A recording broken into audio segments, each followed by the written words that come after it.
Aujourd'hui, c'était la reprise des concours, à savoir soit ça, ça ou ça. Bizarrement, nous, on a eu plutôt ça.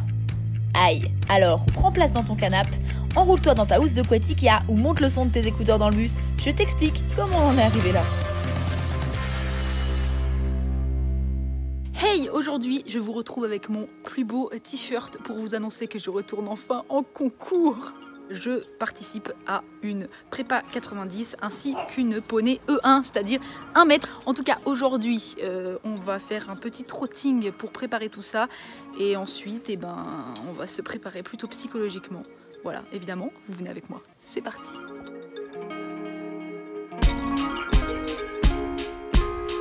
Ça, c'est un poney qui a vachement envie d'être monté.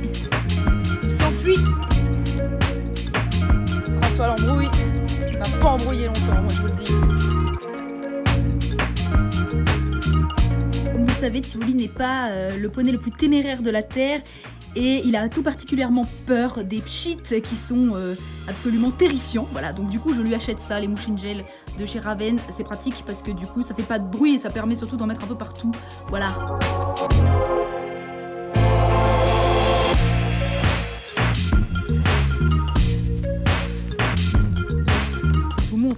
Pas qu'en parcours qu'il n'avance pas. Voilà où est Mirabelle, voilà où je suis.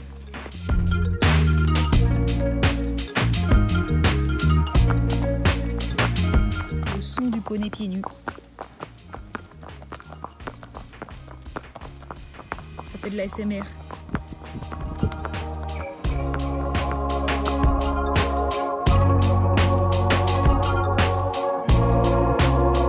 Et les gars, on va promener?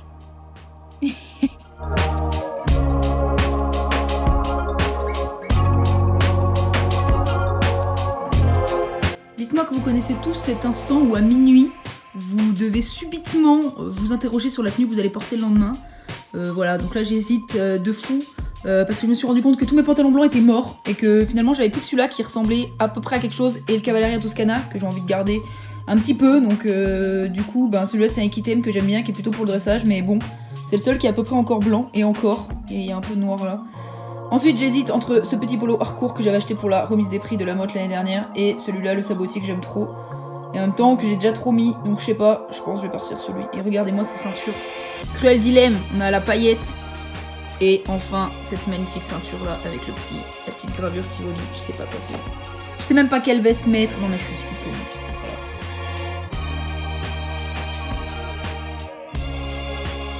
Bon, il est environ 1h30 du mat. Et je pense que je vais me coucher parce que demain je me lève très tôt. Non, je déconne, ma reco est à 11h30, miracle. Donc demain je me lève très tard et je vais du coup m'occuper de Tivoli demain et de mes affaires également demain. Voilà, on se dit bonne nuit et à demain donc, salut. Oh, je voulais faire une sortie comme ça.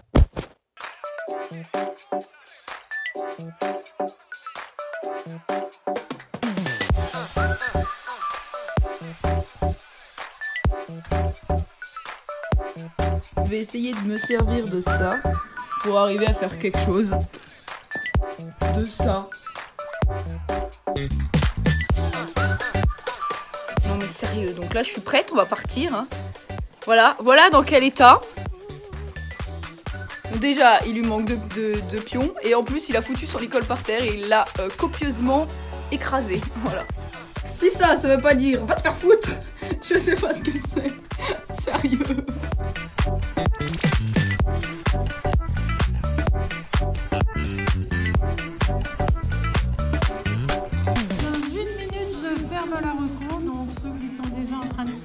Terminer leur tour, c'est bien.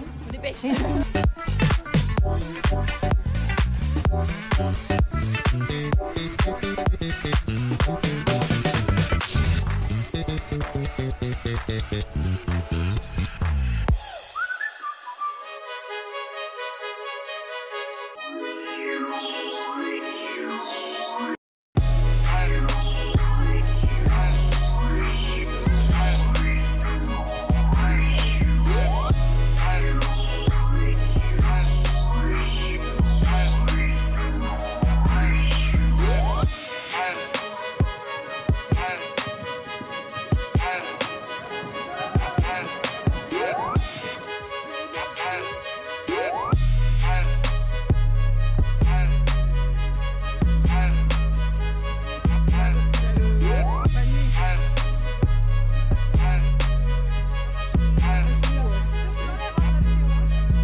On l'a pas vu venir. C'est le principe du refus, souvent tu vois pas. Et alors lui dans le roi. Voilà.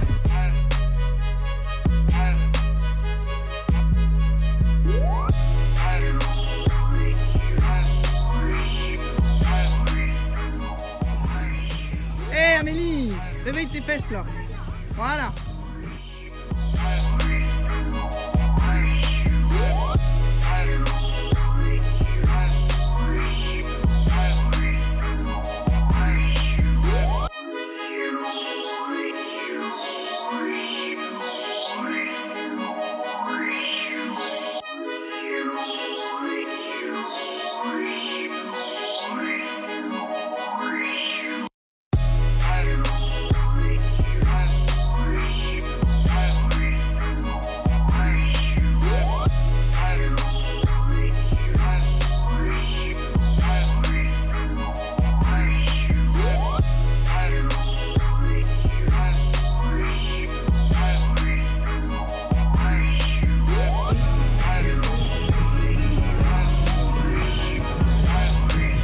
Il n'aime pas de barre ce con.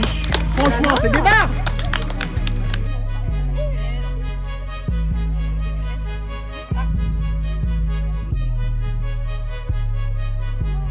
Bon bah fin de premier tour, un petit peu pérave pour tout vous dire, le poney il était pas très en avant, le double est pas très bien sorti, c'est pour ça que je le caresse parce que bah c'est pas trop de sa faute, les foulées étaient pas top, ensuite après il revient, ensuite il me fait un petit coup de pute sur le bidet, donc là j'ai un petit peu sanctionné même si j'ai pas du tout l'habitude de mettre des cravages, et puis bon bah il termine le tour correctement, bon bah c'est une reprise, hein, il a pas sauté depuis longtemps, enfin il a pas enchaîné surtout depuis longtemps, bon j'espère que pour les 1 mètre ça va aller parce que ça sera autre chose, donc bah, on verra bien, voilà.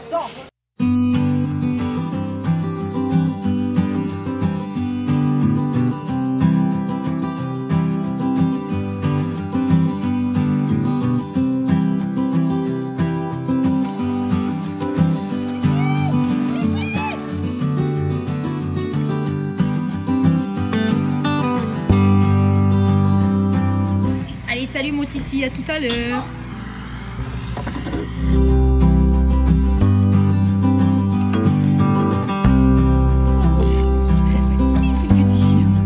Ça va mon Philippe?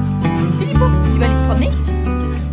Alors comme vous avez pu remarquer, on est rentré et nous ne sommes pas repartis sur notre second tour qui était censé être l'après-midi. Je vous explique pourquoi. En fait, moi dans l'idée, je faisais ce concours vraiment comme une reprise étant donné que bah, on n'a pas eu l'occasion d'énormément travailler pendant ces derniers mois. Donc on avait évidemment repris un petit peu le boulot en faisant du dressage, quelques trottings, de la longe et un petit peu de saut.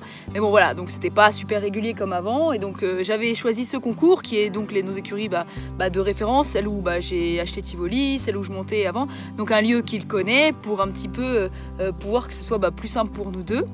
Donc voilà, j'avais choisi celui que je connaissais bien et donc j'avais dans l'idée de faire une prépa 90 qui est un petit peu notre hauteur, on va dire classique, pour laquelle on n'a pas forcément besoin de travailler de fou. Enfin, je veux dire, voilà, je sais qu'il est à l'aise sur ces hauteurs-là. Moi aussi, je réfléchis pas trop, donc c'est vraiment des hauteurs qui allaient. Donc c'est un petit peu le tour, je veux dire, gentillet pour se mettre dedans. En plus, une prépa, donc facile, en général des lignes droites, des sauts qui s'enchaînent, pas de combinaison, ce genre de choses.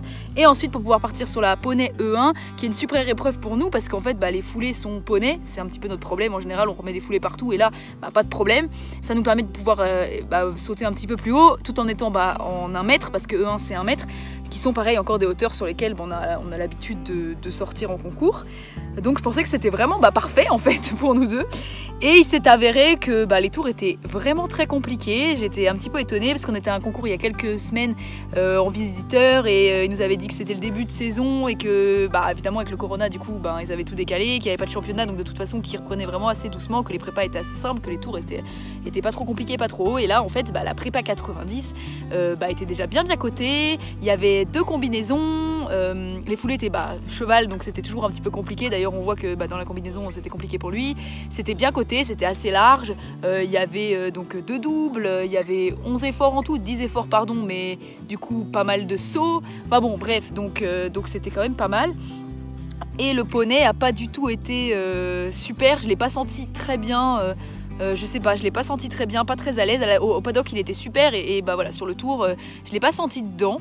Donc ça m'a un petit peu embêtée.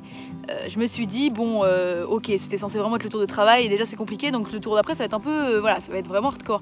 Et donc on a fait la reco de la poney E1 avec les d'autres épreuves qui étaient avant. J'ai vu le tour, j'ai fait genre ok, donc c'est le genre de tour que j'adore parce que ça tourne, mais il y avait des tournants les gars, mais c'était assez hardcore. Enfin, je veux dire, c'était des tours qu'on voit plutôt en fin de saison, en préparation de la mode, voire à la mode.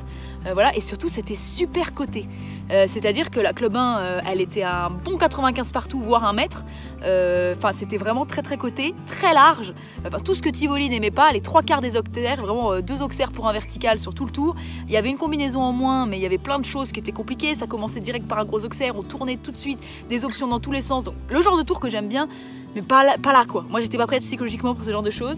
Et surtout Tivoli, j'ai pensé à Tivoli qui était pas extraordinaire sur le premier tour. Et je me suis dit est-ce que c'est une bonne idée de l'envoyer là-dessus, sachant que la E1, il y avait encore un trou de plus par rapport à la Club 1 qui me semblait déjà bien coté. J'y ai réfléchi, je me suis dit est-ce que c'est une bonne idée? Je suis pas sûre. Surtout que je me suis rendu compte qu'il avait un antérieur qui était un tout petit peu engorgé. Bon, j'ai pas l'habitude avec Tivoli, il engorge vraiment jamais. Donc ça m'a surpris un petit peu. C'est vraiment rien, pratiquement rien. Je veux dire, quand on dit qu'un cheval engorge, on sent vraiment que voilà. Là, c'est vraiment le tendon qu'on voit un tout petit peu moins que d'habitude. Mais enfin, c'est différent, je connais mon poney. C'est aussi pour ça que c'est important, il vient nous voir, de connaître et d'observer ses chevaux. Donc j'ai vu qu'il y avait quelque chose qui était un petit peu différent. Donc voilà, donc en plus je me suis dit, bon, le tour va être compliqué.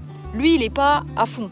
On n'a pas assez bossé pour monter ce genre de tour. Moi, je pensais venir monter un petit tour tranquillou et en fait, ce genre de tour, là, on avait clairement pas assez bossé. En plus, il a un petit peu engorgé et en plus, encore au-dessus, le terrain, clairement, était pas transcendant. Il y a plusieurs chevaux qui ont trébuché dans les tournants. Enfin, je veux dire, voilà, le terrain était pas fou, il était un petit peu profond à certains endroits. Je me suis dit là, est-ce que c'est pas les planètes qui sont alignées pour me dire ne fais pas ton tour, quoi, Amélie?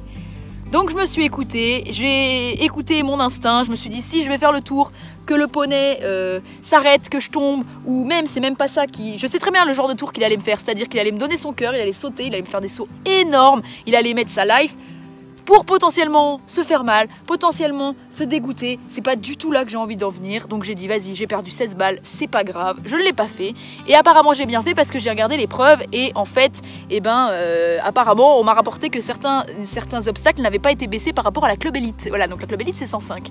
Donc il y avait des énormes auxerres, potentiellement à 105 un petit peu partout, ou enfin du moins il était peut-être pas à 105, mais enfin c'était quand même très gros. Et le tour n'avait pas changé.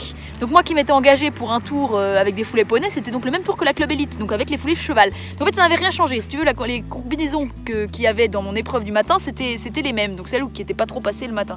Donc bon, je me suis dit bon, tant mieux. Finalement c'était peut-être un signe, voilà, de pas le faire. En tout cas, bon évidemment je suis un petit peu déçue dans le sens où je me dis que voilà, je pensais c'est même pas qu'on ferait mieux, mais je pensais juste que surtout on arriverait à se faire plaisir sur des parcours qui nous auraient convenu. Ça n'a pas été le cas, bon c'est pas très grave. En tout cas, moi je regrette pas du tout parce que pour moi être un bon propriétaire, c'est avant tout écouter son cheval.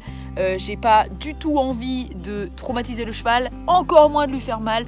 Donc voilà, l'idée c'était vraiment de m'écouter et je veux dire quand on sent quelque chose, que ça va pas bien se passer, vaut mieux ne pas y aller. Je parle même pas d'appréhension pour moi parce qu'en soi le tour me faisait pas peur, j'ai déjà sauté haut, etc.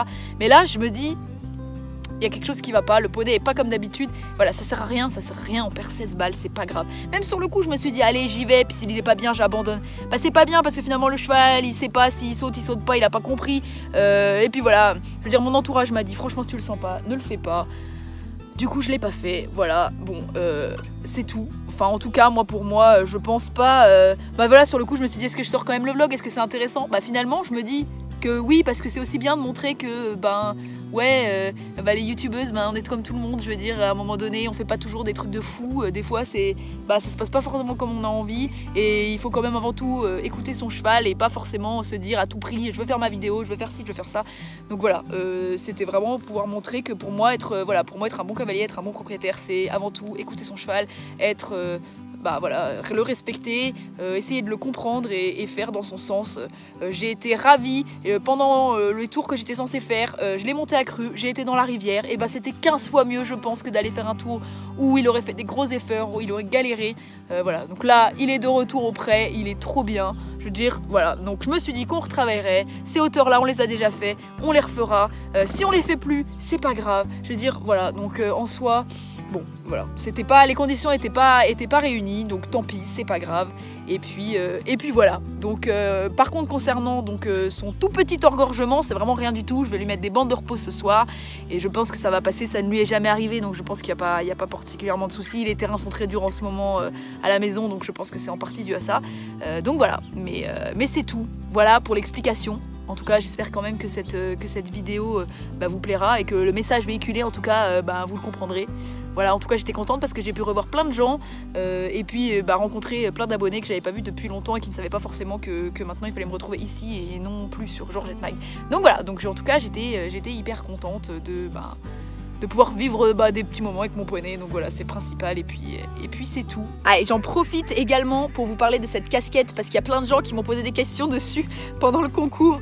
En fait, c'est une casquette Kentucky de la collection Velvet, elle est assortie au tapis du coup qui va avec, et je la teste pour la sellerie West Cheval, voilà, donc je vous en parlerai sur leurs réseaux sociaux, voilà, donc n'hésitez pas à aller les suivre sur Instagram pour en savoir plus. Enfin du fin, j'en profite pour terminer avec les explications, je suis trop contente parce que j'ai conduit mon vent, voilà.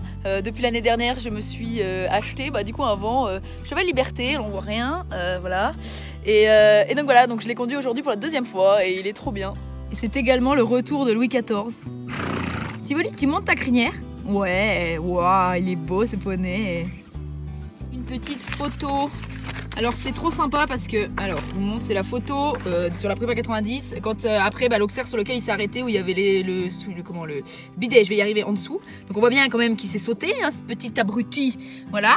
Et c'était rigolo parce que du coup ces photographes, si on prenait une photo, ils offraient un fail, donc c'est-à-dire une Georgette, une chute, enfin bon bref un pile ou ce genre de choses en format numérique. Donc voilà, donc j'ai aussi pris la photo de mon poney qui pile et moi qui me casse à moitié la gueule en numérique, donc c'est trop drôle, voilà. En tout cas cette photo est plutôt jolie, même si, qu'est-ce que c'est que cette position, la poule là, on s'en passera, hein.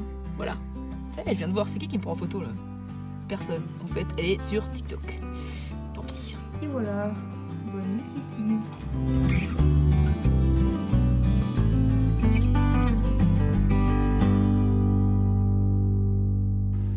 Voilà, l'église de mon village se met à retentir pour vous dire que c'est la fin de ce vlog. J'espère que ça vous a plu, j'espère aussi que vous êtes content de m'avoir retrouvé dans un univers un petit peu plus cheval. Si c'est pas déjà le cas, allez me suivre sur Instagram, tout est en barre d'infos.